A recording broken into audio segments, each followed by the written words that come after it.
Time, weather, and highways. How you doing, everybody? I'm Chief Meteorologist Dennis Phillips. Heat, still the hot topic of weather conversation, right? Just smashed the previous record for rainfall in Tampa. It's still a very nice day. We've got some clouds out there, even a couple of sprinkles as another front rolls through the area. Most of us wake up to sunshine and then very warm temperatures in the afternoon. Temperatures, they're going up and they're staying up. Really nice forecast, especially if you're planning on going to the beach or the pool. Rain chances very slim. Another beautiful day in store. It's going to bring us a very high chance of storms. Some isolated showers across the area. Mother Nature likes to remind us that it isn't set by a calendar. We're always on it for you just in case things begin to pop.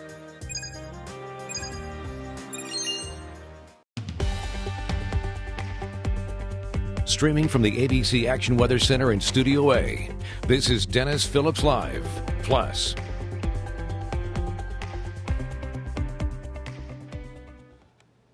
How you doing, everybody? ABC Action News Chief Meteorologist Dennis Phillips, and welcome to Dennis Phillips Live Plus. As we said, DPL Plus.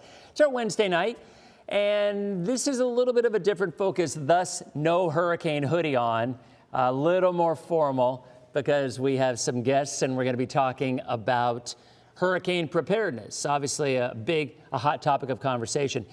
And we're going to jump right into that. We usually do our hellos, and we have lots of our loyal DPL followers here. Anna Maria, Bridget, Courtney in Riverview. We've got Andorra. Birmingham, Alabama's in the house with Kevin.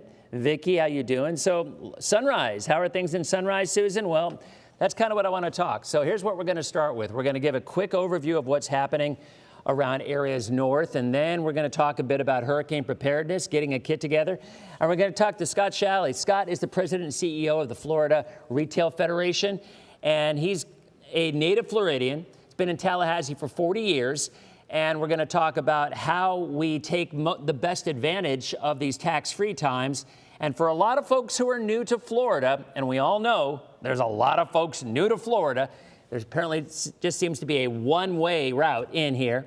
With good reason, we love our state, but now that we're in hurricane season, I think there are some folks who need a little bit of a heads up, because we all know we do not want to be that person 48 hours out trying to get into Home Depot or Lowe's to get everything from tape to your windows to whatever to try to get ready. You want to avoid being that person. So Scott's going to help you do that, and then we're going to answer your questions as well. So as we get going, we're going to talk a little bit more about that. Let's go ahead and jump in, though, to what's happening with a look at radar. And because I do want to briefly talk about what's happening in our area locally. So obviously we're looking at some scattered showers and some rain out there, Citrus, Hernando, Pasco, some heavier rains in Polk, some heavier rains in Highlands.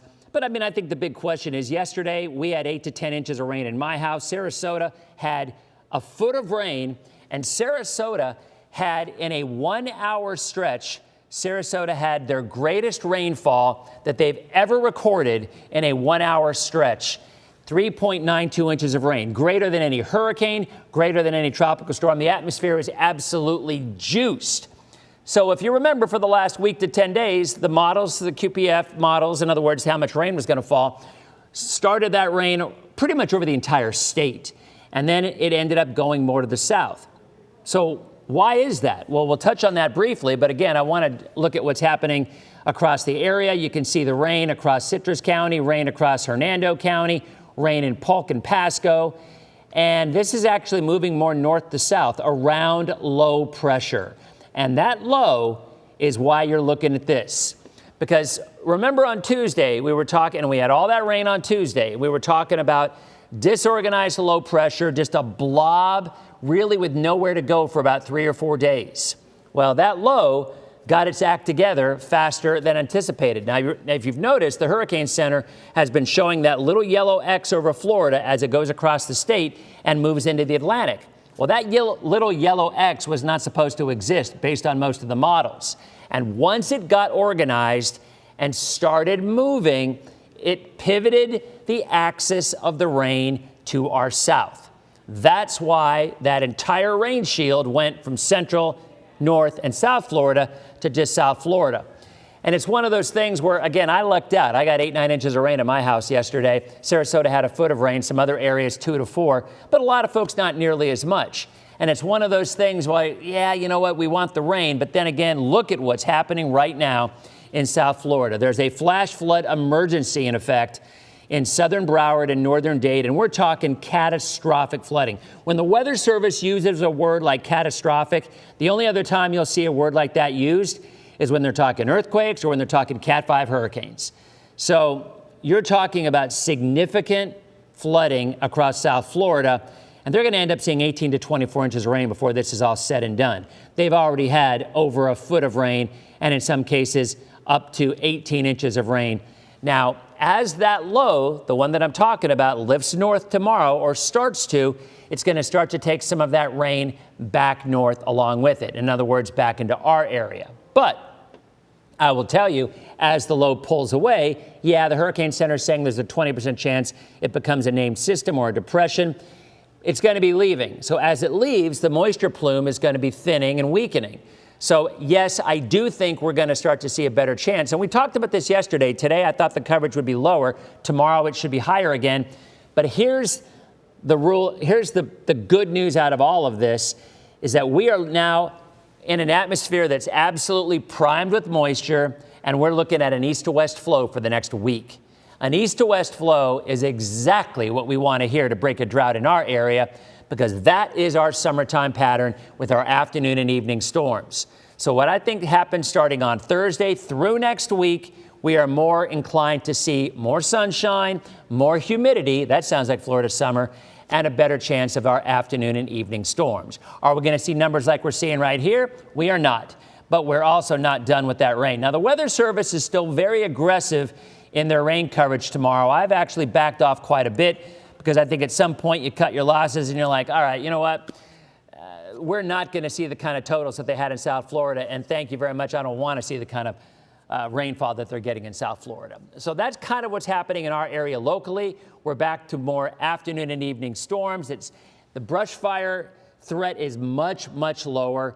The brush fire that was burning in Lake Wales is now 100% contained, so the rain certainly helped. So there was the overview on that. Now, I want you guys to get your questions together on hurricane kits and whatnot. What we're going to do right now, we're going to go to a story by Lydia Vasquez. And again, as we said, it is now the time of the year in another couple of days that you can still get your hurricane kits tax-free. So here's Lydia with the latest on that. I'm Lydia Vasquez in Tampa. Hurricane season has officially begun, but so has the disaster preparedness tax holiday. That means no sales tax on certain storm supplies, and it's never too early to start stocking up. Definitely make sure all the flashlights work. Definitely have batteries on hand, water, bottled water, any kind of canned goods. Mike Agnew says during Hurricane Ian, his family headed to Naples. Thankfully, they were far enough inland, but lessons were learned.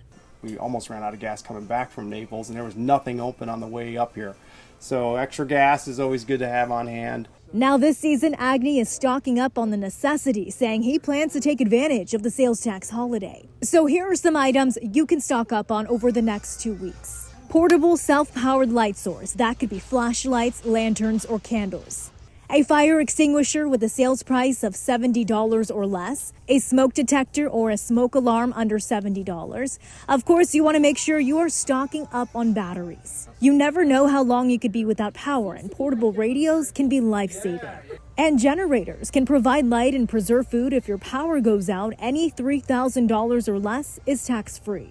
The disaster preparedness sales tax holiday runs through Friday, June 14, but if you'd rather wait, your next chance will be at the end of August. I'm probably going to do an assessment of what I actually need and whether or not, the flashlights actually need batteries and that sort of thing, because, it's no point spending money right now if, even if it is tax-free, the way the economy's going. And don't forget your pet and their food. Pet waste disposable bags, leashes, collars, muzzles, cat litter, all are tax-free during the sales tax holiday. In Tampa, I'm Lydia Vasquez, ABC Action News. Thank you very much, Lydia. In Tampa. Hurricane season has officially begun, but so has the disaster. That's strange. All right, well, that's gone. Anyway, so we're back here with Scott Shalley, and President and CEO of Florida Retail Federation. Scott, thank you very much for taking time out of your evening to join us tonight. Absolutely. Happy to be here, Dennis. So, as I mentioned, Scott is a native Floridian, and you've been here all your life, grew up in Fort Myers, and you've been in Tallahassee for the last 40 years.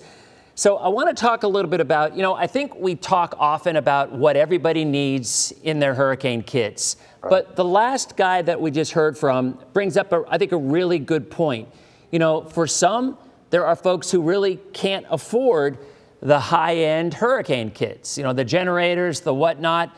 So I want to talk a little bit about how you and your organization, helps people who maybe have to be a little more savvy in how they spend their money to prepare. So what do you suggest to the folks? What are some of those items that you think are absolutely essential, regardless of what the cost, and that they need to get through hurricane season? Well, I think that to start with regard to the cost issue, it's a huge issue, not only with regard to preparation, but with regard to evacuation when need be and those sorts of things. So it's unfortunate that's the case, but that's the reality. Florida legislature has been pretty proactive in enacting sales tax holidays to provide an opportunity for people to save a little bit of money, right? 7% or more, depending on your county, in terms of sales tax. And it really serves, I refer to it as a win-win-win, because it first and foremost brings great awareness to the fact that hurricane season is here. I loved what you were explaining. I hate that folks are going through it in South Florida, but my understanding, Dennis, is that this storm may even be named after it pushes across the peninsula, as you talked about, and we're only 11, 12 days into the season. So it's here. It's real. We have to get prepared. So the holiday brings attention to that, provides people an opportunity to save a little money, provides that awareness, and provides, candidly, a little boost for our friends that work in retail. Before I get specifically to your question, our retail community is kind of on the front leading edge of hurricane preparation and then recovery. And we've been really focused in terms of our retailers. When they're back online, they're able to provide needed services to those who are in need or needed products and those sorts of things, and I can talk more about it. But the state has done a pretty good job of identifying those items that are tax-free, that are the most essential items. And you do start with the basics in terms of, as old school as it may seem, the battery-operated radio, so you can keep track of reports, flashlights, candles, coolers for food, that I would consider the lower income items. As you work your way up the scale and you're able to maybe fortify yourself a little more, the holiday extends to generators up to $3,000. So that's some pretty significant savings. But we can talk about, what's needed at various levels. Obviously, I think the more we experience this, that if you have the ability to balance that a bit with the willingness to evacuate when need be, that's certainly a part of it as well. But the state also, I'll just add, the state did a really nice job of remembering our pets. There's a long list of items that are included in the tax-free holiday that allow for keeping our pets safe, from bedding to medicines and those sorts of things. When you're talking about retail federation and obviously brick and mortar stores, I think a lot of folks are now depending on Amazon for a lot of things. Mm-hmm. And I think the mindset is we're so programmed now that you're going to get something in a day or two, right, that even when a storm's coming, well, you know what, I can get it on Amazon. And that's just not the case. I mean, and I myself lived that a couple years ago with Ian, where I have plenty of battery-powered LED lanterns. Right. And, I'm thinking this was 4 or 5 days out, and I'm thinking, well, I can just go ahead and get something on Amazon. And sure enough, that far out, the delivery time was 3 or 4 weeks. So, I mean, I think it's important for people to, this time of the year, this is really the time, not just because you need to be prepared, but because there's a pretty good chance you're not going to be able to find anything when you need it. That's right. And that's, I think that's just human nature, right? We don't necessarily, you feel, candidly, you feel a little nerdy, like you're putting your little kit together and you're going to camp out. And that's simply not the case. And you've got some things that are a matter of life safety, and you've got some that are a matter of not going crazy in terms of being comfortable in whatever situation you're in if the power is out and those sorts of things. And simply put, it does happen. The legislature did something kind of neat. We worked with them in the last couple of years to split the holiday up a little bit. Being in that June is not absent the rain that you're dealing with, is not generally one of the more active months. So sometimes it's harder to motivate people to get out and shop. So there's a second phase of this. You've got about 2 more days through the 14th to take advantage of the sales tax holidays. Many of our retailers are running promotions that allow for additional savings. But then again, at the end of August, the 28th through September 6th, I think, there's a second phase to this. You certainly don't want to wait until, we're at the 48-hour mark. And we talked before we came on air about the uncertainty and the margin of error.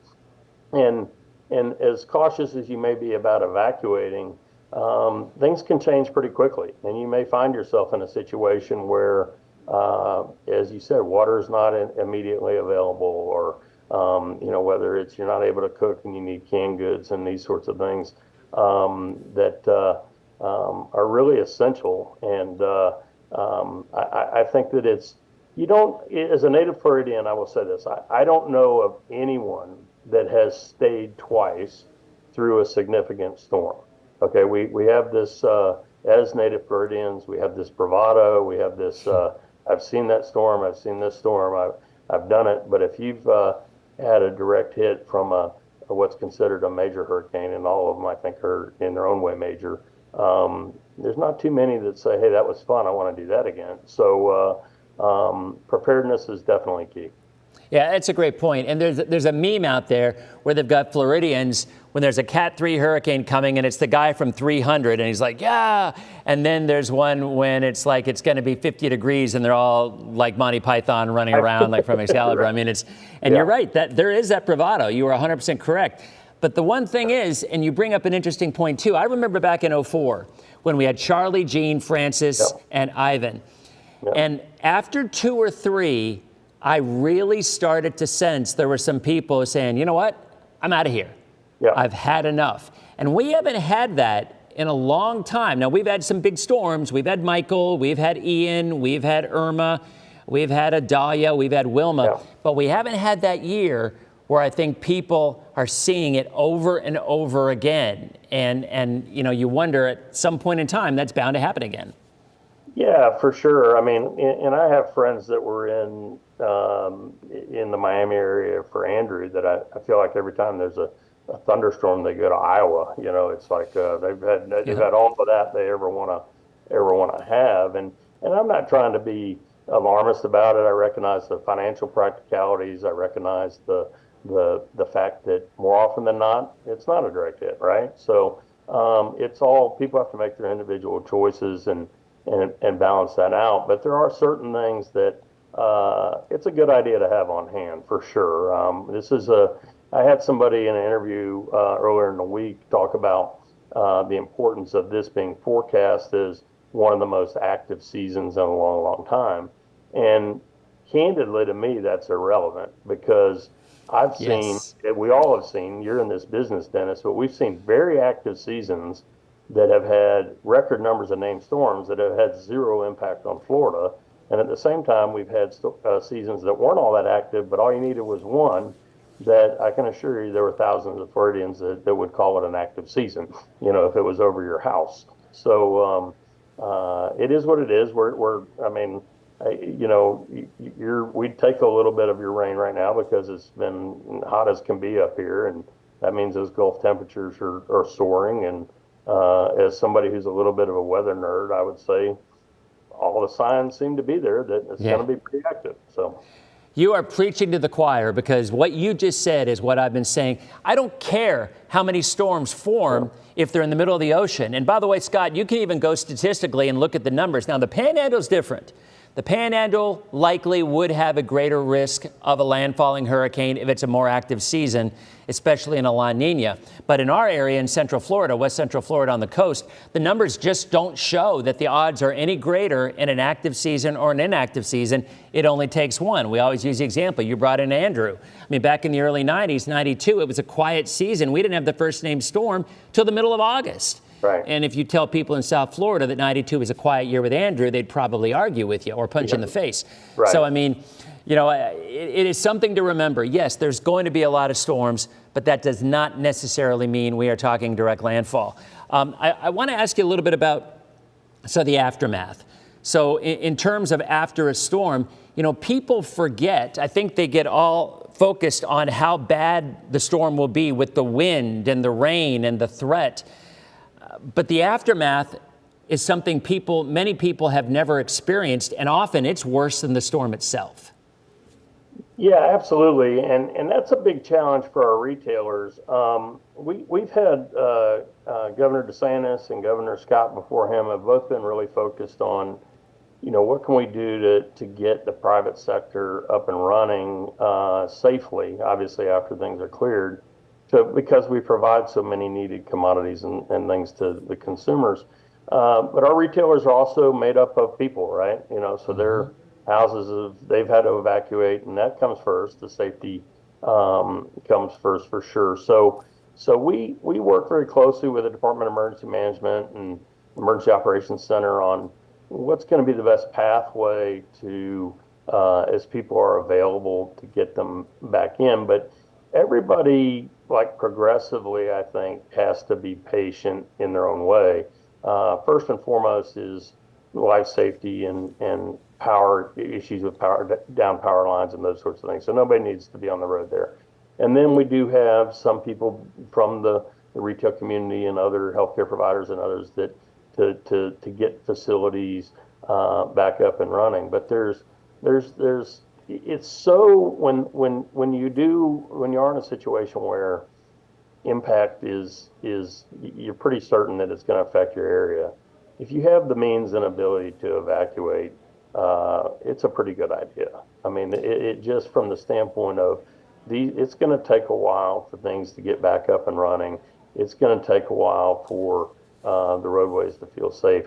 We just had a series of tornadoes, of course, here in Tallahassee, and you know, it was a limited corridor, but the number of down power lines and those sorts of things was just really awe-inspiring in terms of the extent of it, but the risk of being around and moving around was significant. So, hey Scott, I got a question. This might not be your lane, and if it is, just tell me that. But I did note, I keep thinking back with Irma and with Ian when people were evacuating, and they really ran into issues finding gas stations that were open and finding things that were open. So how do you, your organization, the state, I mean, how have they addressed that to try to help the folks who are trying to evacuate? Yeah, it's definitely, we represent quite a few convenience store chains, and we work closely with others in the petroleum business, and things are a lot easier now with social media and the different crowdsourcing platforms are out there where information is shared. The state has also been, and I say this positively, relentless in terms of hammering on us to update consistently on who's open, who has fuel, trying to spread the word as much as possible. So it's tough because you can have fuel today, you know, right now, and in 30 minutes you're out. The Emergency Management Services have done a great job of organizing fuel caravans and those sorts of things to accelerate resupply and keeping the ports open and keeping things moving. But it is a matter of you know, tuning in, and if you can't, in an evacuation situation, obviously you likely still have internet access and those sorts of things to where there are a number of resources out there through the state, FloridaDisaster.org and others. But it's only as good as the real-time information you're getting from the consumers and those who are out and about in the stores themselves. Now, you talked about the tax-free goes for a couple more days, and then it also picks back up again the end of August into September, which was great. I think you said, what, the 28th to the 6th, I believe is what you said? That's great, because you're right. That gets into the peak of the season, and in the Bay Area, October is a busy month too. But you mentioned generators, and that the limit up to $3,000 for tax-free for generators. So what are your thoughts on people in terms of what type of a generator? And I realize, again, that might not be what you focus on, but in terms of your personal experience and what you hear in Tallahassee, I mean, you're expected to go 5 to 7 days without any help from anyone if you've got a storm. So are generators something that you think are worthwhile, even a lower end generator, just to keep your phones and just to keep other things running so you have your finger on the pulse of what's happening? Yeah, it's funny you ask, because it's a little bit like as I do different programs and I preach on this, I haven't always practiced it very well, but I have a generator that a former brother-in-law made fun of me for. He said, I think you could maybe run a toaster off of that. But it is a relatively small generator, but I can run my refrigerator, my freezer, my phone charger, a fan, a coffee pot, you know. So you would think nowadays we lose, a lot of us are very privileged, and we lose air conditioning for a day or two. You think it's the end of the world. Well, I was a hero in my neighborhood for having my little generator, because I sent my girls out with trays of hot coffee and some biscuits, you know, that I was able to work off of that small generator. So whatever you can afford, it's enormously useful. Absolutely. For those who, you know, our infrastructure, a lot of our communities are still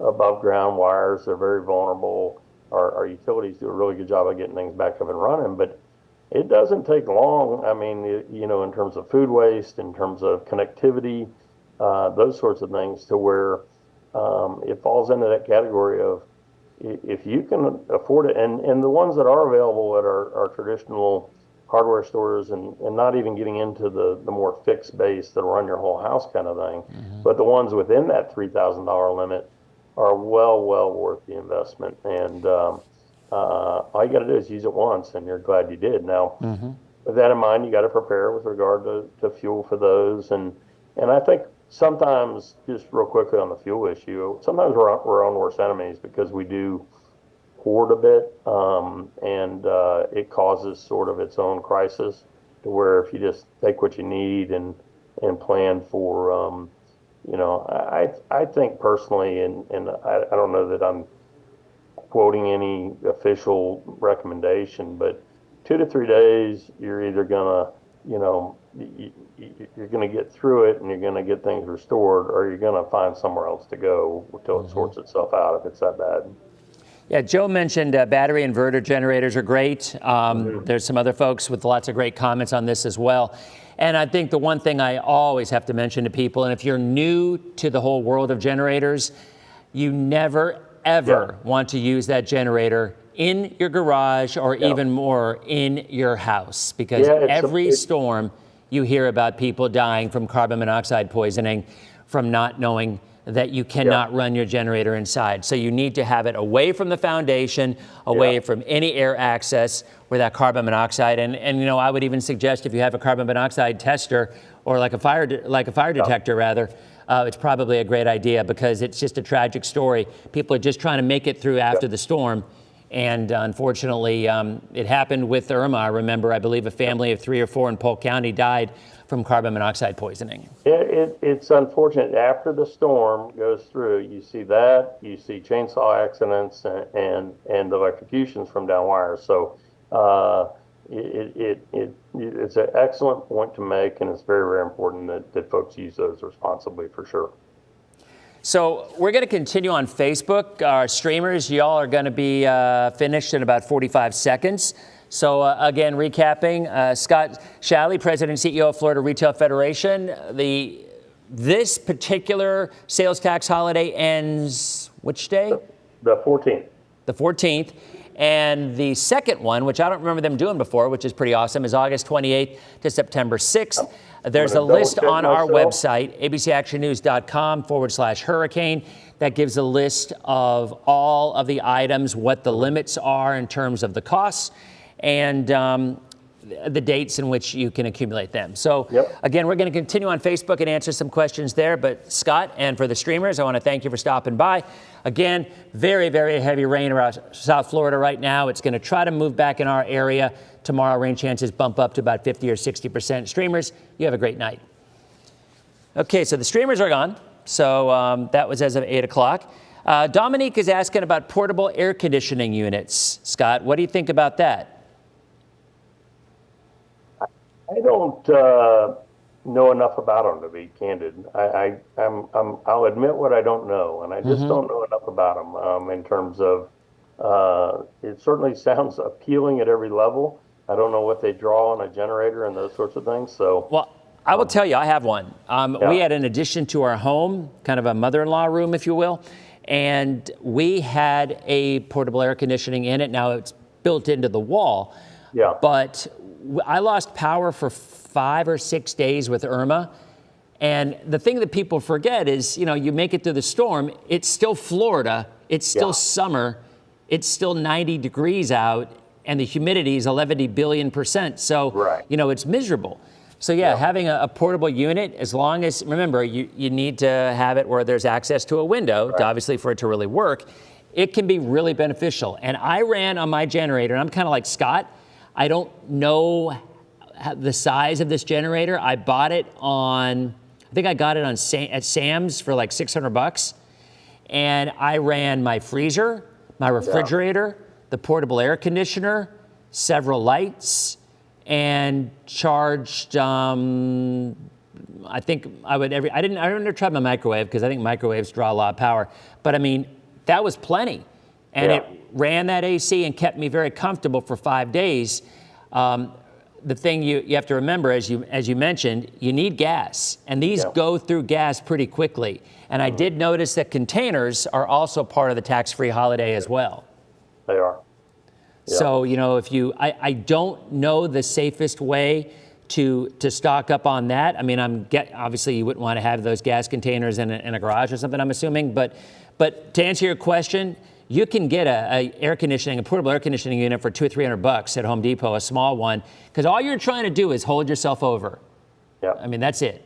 Well, and I think the state does an amazing job with fuel. I mean, if our gas stations are out for 12 hours, we think it's the end of the world, right? But as a reality, even the worst of the storms that we've had over the past decade, anyhow, I would say that the statistics show that fuel was available, you know, pretty quickly. And now, full-on power to the house, maybe not, but fuel is prioritized and it moves pretty well. So those resources are definitely good to have.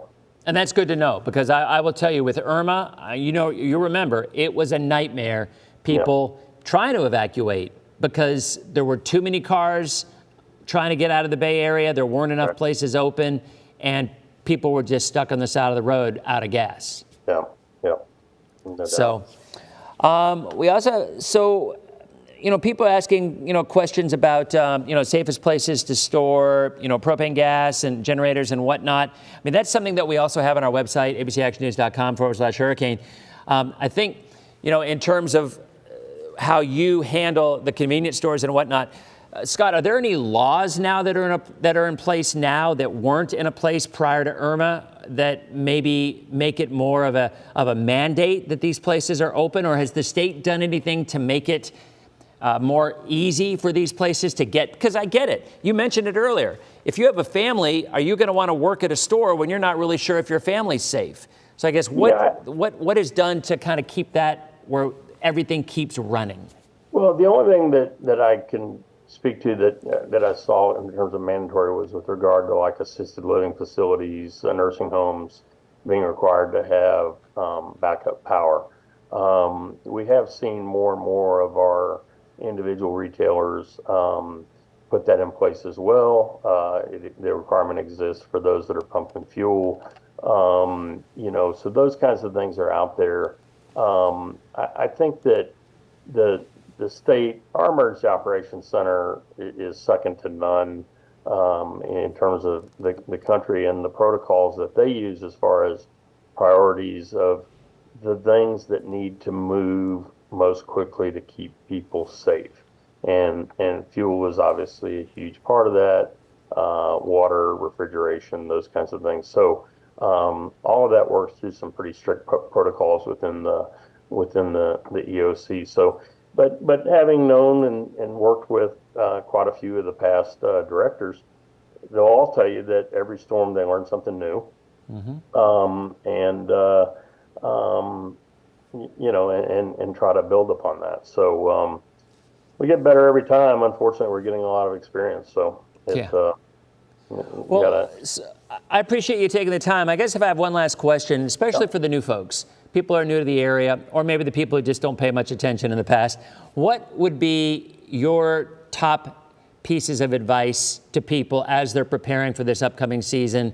And what's the best way to start? Because it's always hardest. A lot of people are just like, I don't know where to begin. Like, what do I do to begin preparing for these storms with these hurricane kits? I think, you know, it's cliche, but have a plan. The wind starts picking up. Where are you going to go in your house if you've decided to stay? I mean, I'll preface it first of all and say, if you have the means and people are starting to say it's time to evacuate, particularly if it's a mandatory evacuation, go. I mean, it's just not, there's no bravado in staying and riding it out. And again, I recognize how easy that is to say. Second of all, you know, have a plan in terms of the immediate threat, in terms of how stable whatever type of home you're in. If you're able to get to as miserable as a facility, you know, the local school or whatever may sound, it's a good idea to do that. If you're in a pretty substantial dwelling and you feel more comfortable, it really comes down to the basics of you need to be able to see, you need some light, you need some batteries. It'd be great to have a radio to keep track of alerts from if your phone's not working, you're going to get alerts from authorities with regard to road closures and those kinds of things.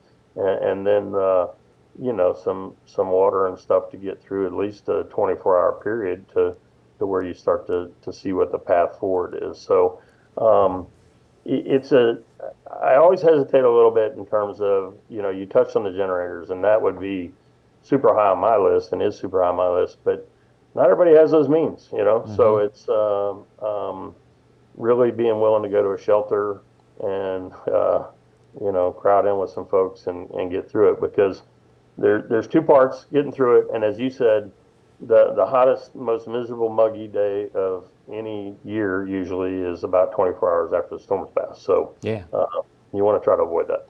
Hey, Scott, actually, someone brought up a question, and this is something I remember. Maybe you know, I would think you probably would. So this was an urban legend that was going around before every hurricane, and you always want to know, can people bring pets to hotels?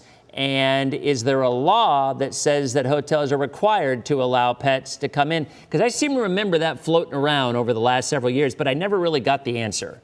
So my understanding, and I don't represent the hotels, but my understanding is that there is not a law, but the governors, without being governor specific, have always leaned pretty heavily upon the lodging industry to waive pet bans to allow pets in. So I think you see a very high number, and I could be wrong, so take it for what it's worth, but my understanding is it's not a law, but most folks are going to waive those restrictions in a time of need. Yeah, I've kind of heard that too, and that's, I believe, what I was hearing. Brandy mentioned Port Orleans at Disney let them bring their dog in during Ian, and I would think Disney might be pretty restrictive on some things. So, you know, if they're letting them do it, I would think that might be the rule more than the exception.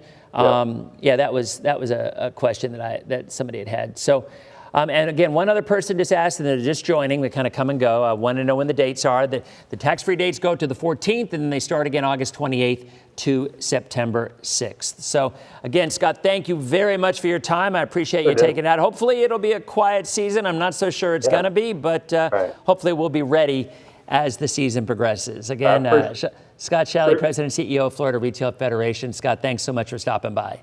Appreciate you helping spread the word. Have a great evening. You too. Bye-bye.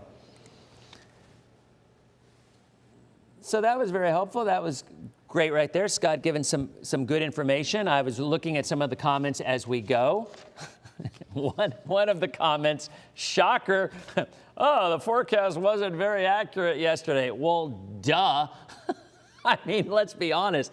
Last week into the weekend, the Weather Prediction Center released pretty much 10 to 15 inches of rain across the entire state. I mean, from the Panhandle all the way down to South Florida. And I posted on Saturday, I'm like, okay, this is kind of getting out of hand. But if you remember, I posted an arc alert watch. And I was very clear about even saying that. I'm like, I'm not going to say a warning because, look, it's 5 days out. A lot of things can and will change. If you missed the beginning of the show, bottom line, and it's a valid question. I mean, look, we were expecting a lot of rain over a large portion of the state. Now, again, I don't feel guilty saying I got 9 inches of rain in my house, and I live in Palm Harbor, so I was really lucky. Sarasota had a foot of rain, and they had more rain in a 1 hour stretch last night than they ever had in the history of Sarasota recorded. And the amount of rain that's going on in South Florida now, catastrophic flooding, flash flooding emergencies, horrible, horrible stuff. But to answer your question, oh yeah, I mean, duh. I mean, we expected significantly more widespread rains across the area for about a 3-day stretch. But when that low, if you missed it earlier on, when the low developed, I expected just a blob of moisture off the coast of Florida for about 4 days. And it wasn't going to develop and it wasn't going to amount to anything. Well, it did develop. Now, it's very weak, but the fact that low pressure developed, it then started moving. So instead of hanging out for 4 days and dumping all that rain like we had yesterday, once the low developed, it's moved across the state, it's moving into the Atlantic and taking its ball and going home, hopefully, for South Florida. Now, as it moves north, it's going to have an opportunity to lift this entire rain band down south more toward the north and increase our rain chances. But as it goes north and out, the moisture is going to be more broken. So at the bottom line is, oh yeah, I mean, it was a bad forecast. I mean, granted, it was a pretty much unanimous forecast in every model and every meteorologist and everything that I saw. But at the end of the day, I don't care what anybody else says because you guys know me, I do my own thing. And when the forecast came out that I created and made, I expected we would have 3 days of solid rain and that moisture would be sitting offshore, and it didn't. It was absolutely wrong. It developed, it went across the state, and completely changed the forecast. You know what? But I never used the word guarantee because you guys know that's something I ain't gonna do after Halloween 30 years ago when I busted a forecast. And someone even tried to get me to say guarantee. One of our guys in our newsroom, Dennis, do you guarantee? I'm like, no, not gonna do that. No, I might even promise, but I ain't gonna guarantee. So that was it. Anyway, all right, let's see. Do we have, let's take a live look at radar though and see what's going on. One last check here, and then I will be happy to answer any said questions. Yes, Adam, it is safe to say South Florida is no longer in a drought, right? Holy cow, it's craziness. So there's the rain that's going on across Hillsborough County right now. And again, if you look at the moisture plume, I mean, there it is, right? So I mean, let's look at it. I mean, you can follow it. You've got your low and you've got your moisture. Extends all the way down there. And right, there's Dennis on his little cruise ship Friday going bloop, bloop, bloop, right into all that nasty weather. But regardless, yeah, I'm doing the Margaritaville at Sea thing on Friday with Ryan's softball team. So anyway, the low, here, I think I can actually have, wait a minute, I think I've got like a little low I can even show. I'm gonna get high end on you here if I can find it. Yeah, watch this. Up, come on, low. There we go. So the low, so it was supposed to just be a ragged little area of thunderstorms out here. But whoops, the low developed and the low went like this and went like this and went like this. Okay? And that's where it is. So, and watch this. With the trailing front, that's a stationary front, but clearly that changed the entire game. All right? So, Jeremy, I hope so. I hope so. Oh, boy. Yeah, Anna Maria's talking about the phone drop. Yeah, so that dates back to a less than happy moment in my life when I went on a cruise several years ago, and we went on a little little sailboat to a snorkeling excursion. I had my phone, and I was like, and it hit the deck. It was a little boat, like a 24-foot sailboat, I think. Hit the deck, boop. And my son and I, Josh, we watched it, boop, and it went like this and went over the rail, like the little railing, and just bloop, plop, right into the ocean. That was a sad day. So I am too, Renee. I am taking the Dallas Mavericks money line and the over. That is what I think is the play tonight. I think Dallas will finally score a little bit because they have not been shooting the ball well, and I think they are due to shoot the ball well. So that's kind of what I think. I don't know. It was in St. Thomas, Santa Maria. It was in St. Thomas. All right, so who else do we have? So anyway, yeah. Oh, someone took now there's two Margaritavilles. Carrie just posted a link. I'm actually going to click on it. Now this was the old one. This cruise is from the one in South Florida. This one is a new ship. Well, it's an old ship, but it's been renovated, and apparently, well, I'll let you know. I mean, that's what I do. I mean, I told you guys about what's going on in my life. I told you guys the extended warranty with my car. Be really careful when you buy one. I'm not going to give any names because that might not be smart for me to do.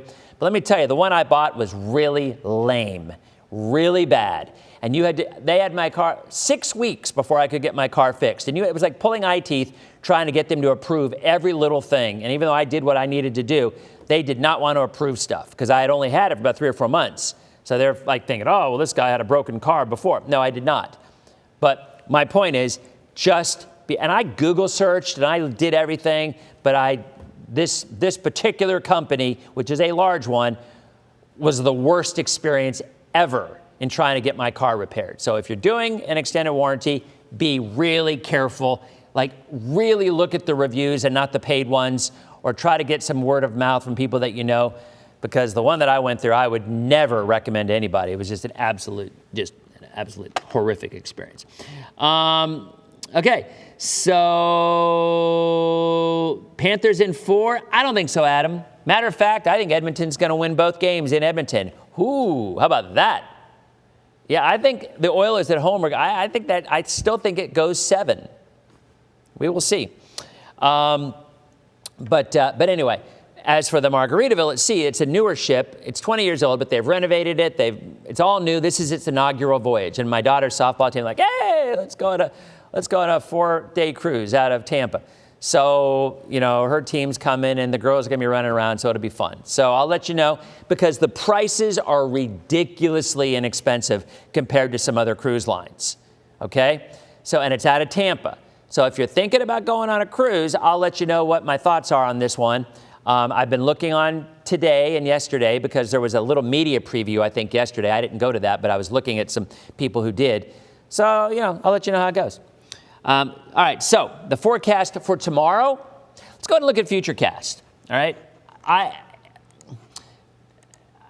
what I think is going to happen is we are looking at that moisture is going to start to creep back north from down south.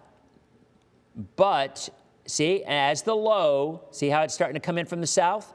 As the low, oops, you can't see because I didn't take the right map. Stand by. There we go. Okay, so as the low starts to pull northeast, it will lift that moisture plume northeast along with it. The question is how much moisture will be there and how far north will it get? It all depends on how far north that low goes. It's that simple. So at the very least, I think you're going to start to see more of an easterly flow return, and that will bring more summer-like storms from central to the west side of the state. In other words, our rainy season pattern tomorrow and again on Friday. Look at everything inland and then pushing west. So regardless of what forms from this, regardless of what forms from that, it is still a east to west pattern is our key to being out of a drought. By the way, someone asked about taping your windows. You're right, it does not work. Wendy Ryan did it her first year here. I've never let her forget that as well, because she's like, I can't remember what storm it was. She came out, okay, I'm all ready. I taped my windows. Like, Wendy, it doesn't help. Taping your windows doesn't help. Just like opening up your windows if a tornado is coming by, that doesn't do any good either. It's an urban legend. It's a myth, right? But people still do it. So, all right. So I guess that is about it. Thanks again for Scott. I'll be back tomorrow for our In My Hoodie for our regular DPL. We can talk more about the rain. I'll be happy to talk more about the forecast that was a bust in many spots. I mean, not my house, and not Southern Pasco, and not Eastern Polk, and not Sarasota. But bottom line is the widespread rains that the models were hinting at and that I certainly thought was going to happen just did not materialize because of that axis, that pivot, which I think of Friends every time I say pivot. That pivot of the axis went more down to the south as that low developed more than I thought it would. What low am I speaking of? Well, I will show you this low that the Hurricane Center right here. See where the X is? See where the low is? Here, I'll zoom in. Back over this way again. All right, so check this out. So there is your low, and that is the reason that the rains pivoted, because that low right there, which is expected to develop further as it moves out into the southeastern Atlantic, well, off the southeast coast, instead of a blob of moisture here, I mean, it's basic. I mean, look at the math. If you just get a blob up here, right, and that's going to be everywhere south of that, there's going to be rain. But as that blob developed, it starts to bring in some drier air from the north, wrapping around it. I don't have the ability to draw, but imagine counterclockwise flow, low pressure, draws in drier air from the northwest and pushes the rain more to the south. If that low doesn't develop, we get 15 inches of rain, but it developed, and I didn't think it would. There you go. That right there's a forecast. You guys know me. I got no problem acknowledging a busted forecast. Just like I had no problem saying, hey, we got it right. You know, that's what this job is. So I think that is about it. You guys have a great night. And tomorrow we will be back with an update on the tropics, because you notice that little thing in the southwestern Gulf. Remember we talked about that yesterday. That was in fact, I think I still have that map. I can show you that. Yeah, so if you remember, if you look at this, I keep saying goodbye, and then I can't let go. So if you remember this, remember right here, that little area in red? Right there, that little area in the southwestern Gulf, in the Bay of Campeche, right there. That means at least a 40% chance of development. So this particular area, this Global Tropics Weather Hazard from the Climate Prediction Center, believes there's a pretty good likelihood of development in the southwestern Gulf over the next 10 days. However, you want to see something interesting that I just noticed? Look at this. Look at the development potential from June 26th to July 2nd. It has nothing in the Gulf, in the Caribbean, or the Atlantic. How about that? Again, look at the word experimental, but look at this. This takes us into the first week of July, and still nothing going on. Drier air, yep. Non-favorable conditions, yep. So there it is. That is something to look for, and you would think, you know, Colorado State yesterday doubled down on their prediction of 23 named storms, and honestly, they're probably going to be right, because I think storms are named a little more readily now than they used to be. But at the end of the day, it's just beginning. So That's it, guys. Have a great night. Thanks for watching tonight's episode of Dennis Phillips Live Plus, and we'll be back with our regularly scheduled DPL tomorrow night. You guys have a great night. We'll see you.